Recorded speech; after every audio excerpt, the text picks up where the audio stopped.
आप देखना 12th करते ही मैक्सिमम भीड़ जब पास आउट करती है तो वो अपने आप से क्वेश्चन मार्क करते हैं कि अब मुझे क्या करना चाहिए।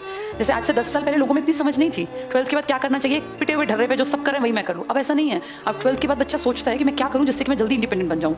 दो तरह का क्राउड होता है बेटा, एक वो जो वेल ऑफ है, जिनका एक रिच स्ट्रेटा है, जिनके पीछे बैकग्राउंड है, बहुत सारे पैसे हैं, जिनके 100 कमरे किराए के हैं, तो अगर 2000 रुपये भी महीने का एक कमरे का किराया आता है और दादा ने पिताजी ने 100 कमरे डाल दिए तो वो बैठ के खा सकते हैं, उन्हें कुछ ना करना पड़े तो भी उनको फर्क नहीं पड़ता नहीं मिला तो। लेकिन दूसरा क्राउड होता है बेटा नॉर्मल परिवार, जहाँ हर पीढ़ी इतना करती है कि ठीक है अपने बच्चे पाल दिए, लेकिन अब आगे जब बच्चे बड़े हो गए जवान हो गए तो उनका खर्चा पेरेंट्स नहीं उठा सकते। जिस सबसे आप बिलोंग करते हो, मैं भी ऐसी परिवार से थी। हम क्या होता है पेरेंट्स वही खिला दिया पिला दिया पढ़ा दिया लिखा दिया, एक एज के बाद सब पेरेंट्स चाहते हैं हमारा बच्चा अब अपने पैरों पर खुद खड़ा हो। लगभग 90% इंडिया के लोग ऐसे ही हैं। आप सब में से किसी के 1,00,000-2 लाख का किराए का काम नहीं होगा, वरना आप यहाँ आते ही नहीं।